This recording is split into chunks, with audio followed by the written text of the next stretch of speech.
Williams would have been released today for 15 years on probation. If he successfully completes that probation, then he would not have to go to custody. If he did not, he'd face probation revocation as well as 23 years, as the court said, backloaded in the Georgia prison system.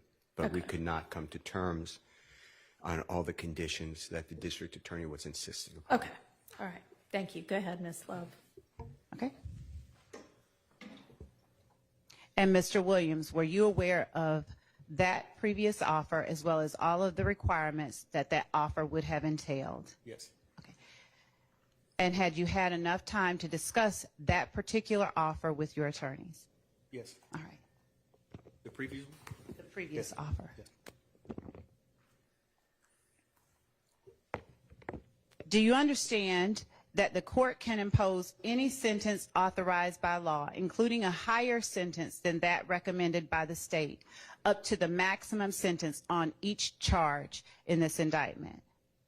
Do you understand that, Mr. Williams? Yes.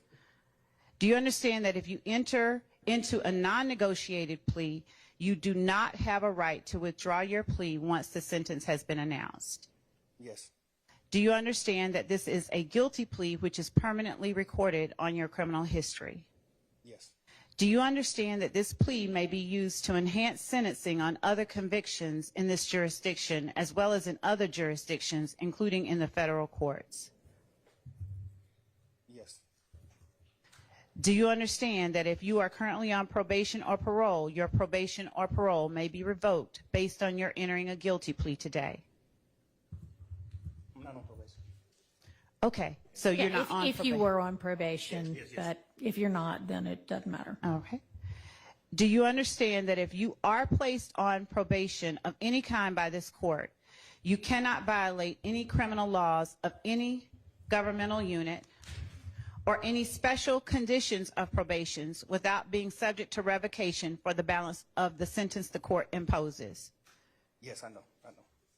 Do you understand that you are not allowed to possess or use a firearm while on probation? Yes.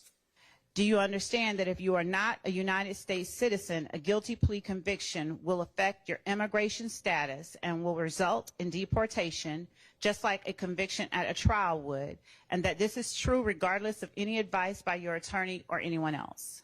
Yes. Do you understand that neither the court, your attorney, nor the district attorney's office has anything to do with parole, and the Department of Corrections or Board of Pardons and Paroles, and that no one can guarantee parole no matter what anyone has told you? Yes. Do you understand that there may be other adverse or unfavorable consequences as a result of this guilty plea conviction, just as there would be from a conviction following a trial? For example, your guilty plea may affect the right to vote, the right to hold public office, the right to serve on a jury, the right to obtain a passport, the right to receive, possess, or transport a firearm, or the ability to obtain employment. Do you understand that, Mr. Williams? Yes. Do you understand that by pleading guilty to a felony, if you use, receive, possess, or transport a firearm, or if you use a firearm in a crime, you will be guilty of a felony, which may carry a sentence of up to 1 to 15 years in prison? Yes. Okay.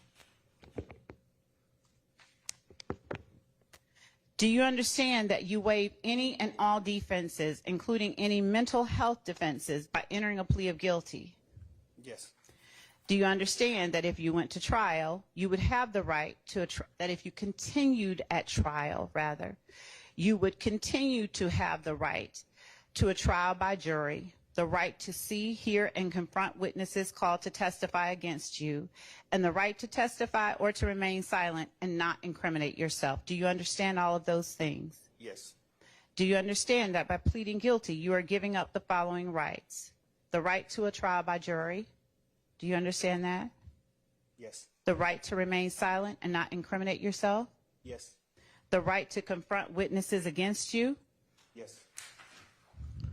The right to continued assistance of counsel hired by you or to court-appointed counsel if you cannot afford an attorney at the continued trial of your case. Yes. the right to the presumption of innocence, Yes. the right to testify on your own behalf and to present other evidence, Yes. the right to subpoena witnesses and compel the production of evidence, Yes. the right to have the charges against you proven beyond a reasonable doubt, Yes. the right to appeal if convicted of these charges after a trial. Do you Yes. understand? Yes. Has anyone forced, threatened, or promised you anything to get you to enter a guilty plea? No. Is it your decision to waive these rights and enter a guilty plea because you are in fact guilty? Yes. Well, Your Honor, may I interject? You may. Your Honor, on count 1, which is the racketeering conspiracy count, Mr. Williams is tendering a plea under nolo contendere. As to count 56, which is participation in a criminal street gang activity as being a leader or a supervisor or organizer, Mr. Williams is also tendering a plea to this honorable court as under nolo contendere. The balance of the counts, so he is tendering a guilty plea. Your Honor, Yes, ma'am. would the court like to hear from the state or not? About the NOLO issues? Yes, yes. Sure. Your Honor, the state asked that the court not accept a nolo plea and require either a guilty plea or a not guilty plea as to these charges. All right. I'm going to permit a NOLO plea as to counts 1 and 56. All right. Mr. Williams, as to count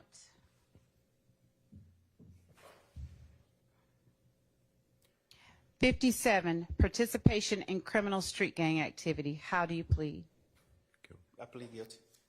As to count 58, violation of the Georgia Controlled Substances Act, how do you plead? Guilty. As to count 59, violation of the Georgia Controlled Substances Act, how do you plead? Guilty. As to count 60, violation of the Georgia Controlled Substances Act, how do you plead? Guilty. As to count 61, possession of a firearm during the commission of a felony, how do you plead? Guilty.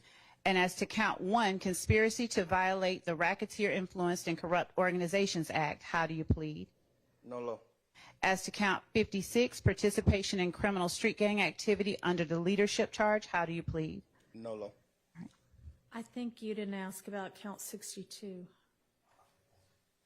As to count, thank you, Your Honor. As to count 62, possession of a machine gun, how do you plead? Guilty.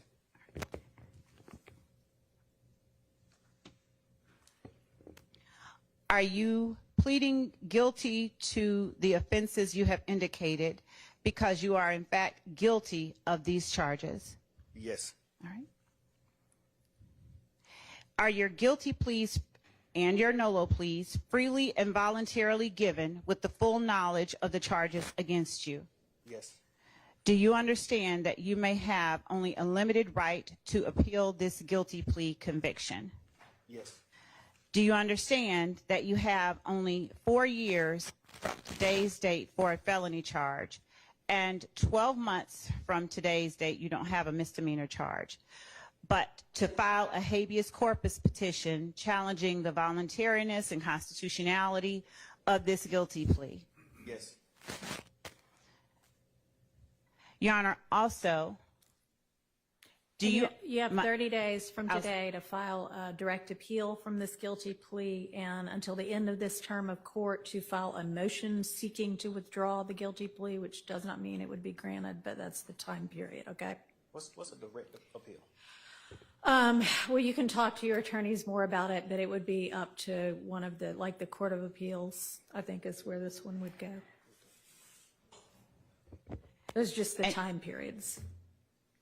And Your Honor, the state, in addition to the sentence we are asking that the court to impose, Okay. we would also be asking the court to require or to forfeit, have defendant forfeit all of the property that has been seized and that is currently being held that was found or recovered or taken from his home after it was searched on May 9th.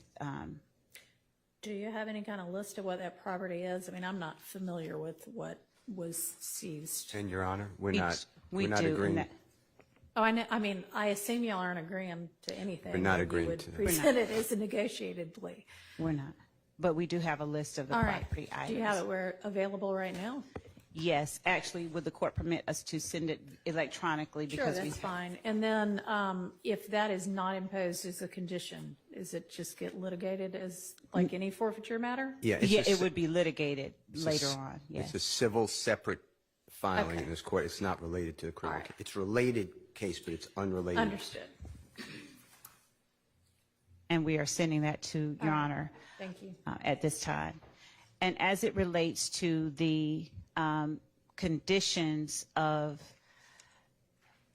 a conviction under 1615-4, Your Honor, we would ask, or as part of the sentence, defendant would be required to adhere to the requirements, the sentencing requirements of the gang statute, which at least in part require that he not associate with any gang members whatsoever. And I can read the rest of that into the record if the court requires, or I can continue with the factual basis. All right, and let me ask you, because I know that at least while y'all were negotiating, one of the things that I guess was being negotiated was some exception for, I think, somebody that is contractually obligated on his record label. Is that something that the state would still be in agreement to? No, Your Honor. Okay. All right, go ahead. All right. Your Honor, as part of the requirements of 1615-4, Yes.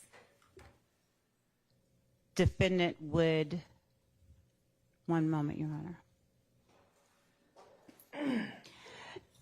Under 1615-4, in addition to any other penalty provided by the code section, all sentences imposed under the code section shall require as a special condition of the sentence that the person sentenced shall not knowingly Slow down have... just a tad, because there's a court reporter taking it down. And when we start reading, we read really fast. So go ahead. This code section shall require as a special condition of the sentence that the person sentenced shall not knowingly have contact of any kind or character with any other member or associate of a criminal street gang, shall not participate in any criminal gang activity, and in cases involving a victim, shall not knowingly have contact of any kind or character with any such victim or any member of any such victim's family or household. So that is, and we've listed in our indictment the victims of the crimes, the overt acts that have been committed, and under the basic conspiracy law, those are the victims that we are naming. Your Honor, as this case has been tried and would continue to be tried until the state completed its case in chief, the evidence has shown that the defendant,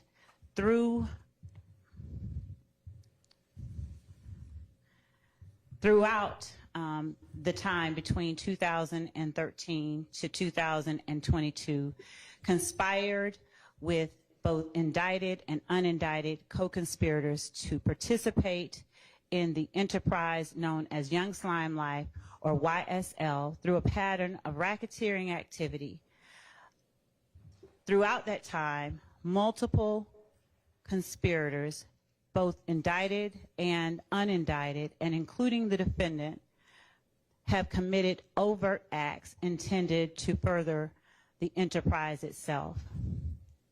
With regard to the defendant, as far back, the evidence has shown, as 2013, the defendant, along with other YSL founding members, Walter Murphy, for one, committed an aggravated assault and armed robbery against a Derek Dotson.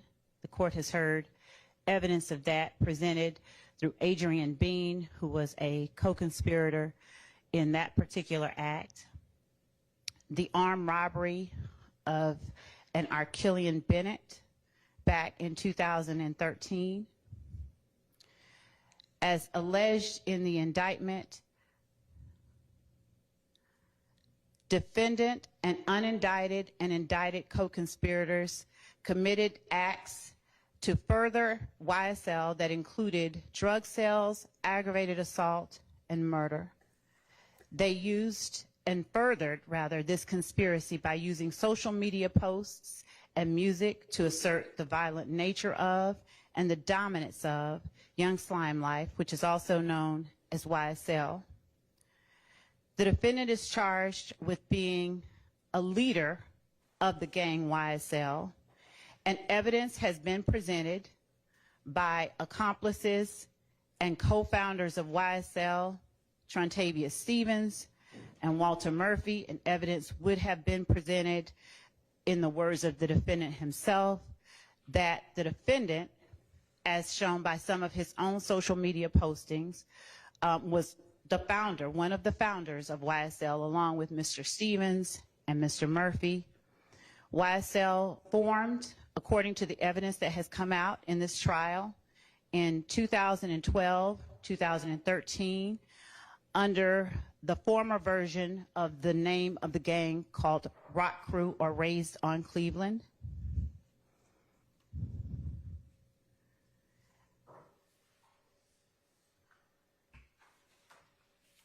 The court has heard evidence of the 2014 and 2015 incidents that have involved conflicts between YSL members and IF gang members that included someone shooting the window of Mr. Williams' car and armed individuals rushing outside during shootings at Club Crucial to ensure Mr. Williams' safety, shootings at a place called the Dugout where armed individuals rushed to ensure Mr. Williams' safety,